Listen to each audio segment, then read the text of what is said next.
మీ సేవా సెంటర్లు ప్రభుత్వ నిబంధనలను అతిక్రమిస్తే చర్యలు తప్పవని భూపాలపల్లి తహసీల్దార్ శ్రీనివాస్ హెచ్చరించారు. భూపాలపల్లి తహసీల్దార్ కార్యాలయంలో వారు మీడియాతో మాట్లాడారు.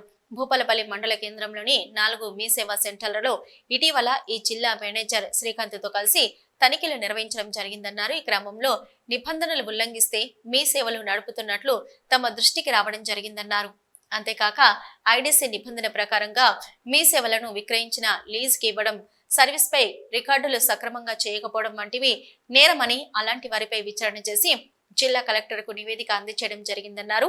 అదేవిధంగా మీ సేవా సెంటర్లలో సర్వీసులకు సంబంధించిన ఛార్జీల వివరాలు సక్రమంగా ఏర్పాటు చేయకుండా వినియోగదారుల వద్ద నుంచి అధిక రుసుము వసూలు చేయడం వంటివి ఉన్నాయని తెలిపారు. మండల కేంద్రంలోని మీ సేవా సెంటర్లలో వినియోగదారులను వివిధ సర్వీసుల పట్ల సరైన అవగాహన కల్పించకుండా లేనిపోనివి సర్టిఫికెట్ కావాలని అయోమయాలకు గురి చేయడం వంటివి తమ దృష్టికి రావడం జరిగిందని అన్నారు.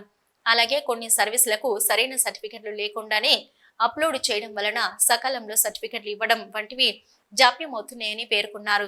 వీటన్నింటిపై జిల్లా కలెక్టర్కు నివేదిక ఇవ్వడం జరిగిందని, త్వరలోనే వాటిపైన చర్యలు తీసుకోవడం జరుగుతుందని ఈ సందర్భంగా తహసీల్దార్ శ్రీనివాస్ తెలిపారు. ఈ మధ్యకాలంలో మనకు భూపాలపల్లి ఉన్నటువంటి మీ సేవా సెంటర్ల గురించి తరచుగా అలిగేషన్స్ రావడం జరుగుతుంది.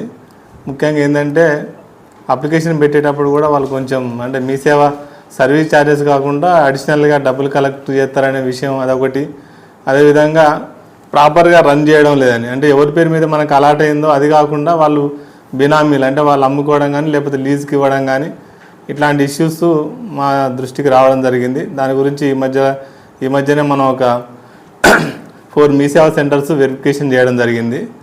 దాంట్లో ముఖ్యంగా మనం ఫైండ్ అవుట్ చేసిన విషయాలు ఏమంటే, వాళ్ళు మీ సేవా సర్వీస్ సెంటర్లో ఏ సెంటర్లో కూడా ముఖ్యంగా సిటిజన్ సంబంధించిన సర్వీసెస్ చార్ట్ అనేది మనకు మెయిన్గా ఎక్కడ కూడా కనబడతలేదు. ఎక్కడైనా కానీ మీ సేవా సెంటర్ కంపల్సరీ ఆ ఎంట్రన్స్లోనే పబ్లిక్ అందరికి వచ్చిన జనరల్ పబ్లిక్ అందరు కూడా కనబడేటట్టు ఏ సర్వీస్కి ఏముందనేది, ఇన్కమ్ కానీ, క్యాస్ట్ కానీ, బర్త్ అండ్ డెత్ కానీ, ఇంకా ఏదైనా ఉంటే ఆ సర్టిఫికేట్ సంబంధించిన సర్వీస్ ఛార్జెస్ ఎంత కలెక్ట్ చేయాలని దాని మీద ఉంటుంది. ఆ సర్వీస్ వాళ్ళు కంపల్సరీ చూసేటట్టే ఉండాలి. అట్లాంటి ఎక్కడ కూడా మనకు ఈ 4 సెంటర్లు కూడా ఎక్కడ మనకు ప్రాపర్గా మెయింటైన్ చేయలేదు. అదేవిధంగా వాళ్ళు డైలీ వైజ్ కండక్ట్ చేస్తున్నటువంటి ఆ ఎన్ని ట్రాన్సాక్షన్ జరుగుతాయని కూడా ప్రాపర్ రిజిస్టర్ అనేది కూడా మెయింటైన్ చేయడం లేదు.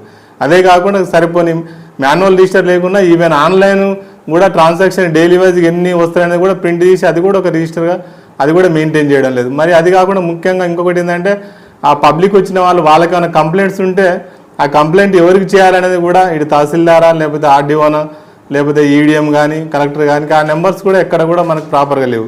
కంప్లైంట్ అనేది కంపల్సరీ ఆ డీటెయిల్స్ ఉండాలి, కంప్లైంట్ బాక్స్ కూడా ఒకటి ఉండాలి. అట్లాంటిది కూడా ఎక్కడ మనకు ఈ సెంటర్లలో మనం వెరిఫికేషన్ సెంటర్లో ఎక్కడ కూడా కనపడలేదు.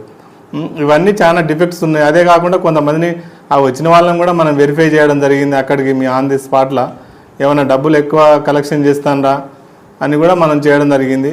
అది కూడా మేము నోటీస్ చేసినాం. ఇవన్నీ కూడా ముఖ్యంగా ఒక 2 షాపుల మీద లీజ్కి ఇవ్వడం ఒకటి, అదేవిధంగా ఒక దానికి వేరే అమ్మడం కూడా జరిగింది. అట్లాంటి ఆ 2 సెంటర్ల మీద కూడా మేము ఆ 2 సెంటర్లు అదేవిధంగా ఈ డిఫెక్ట్స్ అన్నీ కూడా ఎక్కువ వాళ్ళకు ఏ విధంగానైతే ఉన్న ఛార్జీల కంటే ఎక్కువ కలెక్ట్ చేయడం కానీ, ప్రాపర్గా మీ సేవా సెంటర్ ఏ ఆస్పెక్ట్స్ ప్రకారం రన్ చేయాలో అవన్నీ లేకుండానే రన్ చేయడం జరుగుతుంది. ఈ ఇష్యూస్ కూడా షాప్ వైజ్గా మనం ఏమేమి ఫైండ్ చేసినా మన ఫిజికల్ ఇన్స్పెక్షన్లో అవన్నీ కూడా మనం కలెక్టర్ గారికి రిపోర్ట్ పంపించి అది మన ఐటీసీ రూల్స్ ప్రకారం వాళ్ళ మీద కూడా తగిన కఠిన చర్యలు తీసుకోవాలని కూడా మేము రికమెండ్ చేయడం జరిగింది.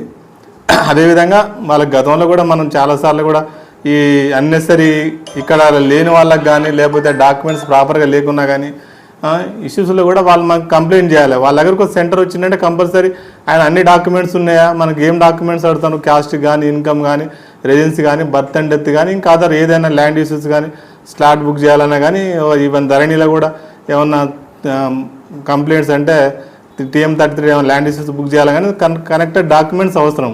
ఆ డాక్యుమెంట్స్ లేకుండా ఫిల్ చేయడం కానీ, లేకపోతే అన్నెసరీగా ఎవరో కొన్ని ఇంటర్నెట్ సెంటర్ల నుంచి వాళ్ళు వచ్చిన బల్క్ వచ్చిన అప్లికేషన్లు కానీ ఇట్లాంటి అన్ని కూడా వాళ్ళు కూడా ఒక మీ సేవా సెంటర్ అంటే కంపల్సరీ వాళ్ళకు కూడా రెస్పాన్సిబిలిటీ ఉంది. వాళ్ళు ఎందుకంటే గవర్నమెంట్ సైడ్ నుంచి వాళ్ళకు కూడా సర్వీస్ ఛార్జ్ కింద ప్రతి సర్టిఫికేట్ 10 to 15 రూపీస్ మార్జిన్ ఉంటుంది. అదేవిధంగా వాళ్ళు ఆండోరియం గవర్నమెంట్ సైడ్ నుంచి గెయిన్ చేస్తారు. కాబట్టి వాళ్ళకు కూడా ఏమైనా మిస్టేక్స్ ఉంటే ఇక్కడ మాకు చెప్పాలి. ఈ పలాని క్యాండిడేట్ వచ్చిండు, ఇది కరెక్ట్ సర్టిఫికేట్ కాదు, లేకపోతే డాక్యుమెంట్స్ లేకుండా ఉంటే అది కూడా మా దృష్టికి తీసుకురావాలి. అట్లాంటివి కూడా వాళ్ళు ఎవరు కూడా మాకు ఇంతవరకు అయితే ఎట్లాంటి తీసుకొచ్చినటువంటి విషయం మా దృష్టికి రాలేదు. వాటి అన్నిటి విషయాల గురించి కూడా మేము క్లియర్గా వాళ్ళకు మీటింగ్ పెట్టి ఎక్స్ప్లెయిన్ జరిగింది. వాళ్ళందరికీ కూడా ఒక మెమో కూడా ఇవ్వడం జరిగింది. ఇంకా ముఖ్యంగా మన దగ్గర ఇంకొక ఇష్యూ ఏంటంటే ఇంటర్నెట్ సెంటర్లు కొన్ని ఉన్నాయి అనాథరైజ్గా. వాళ్ళు కూడా ఏదో అంటే కొన్ని కాంటాక్ట్ నెంబర్ మీదనే డైలీగా ఒక కాంటాక్ట్ నెంబర్ 5 చేయడానికి ఆస్కారం ఉంది. అట్లాంటి కొన్ని అనాథరైజ్ కాంటాక్ట్స్ పెట్టి కూడా చేయడం జరుగుతుంది. వాటి మీద కూడా కంపల్సరీ చర్యలు ఉంటాయి. ఎవరైనా కానీ సర్టిఫికేట్ ఉంటే కరెక్ట్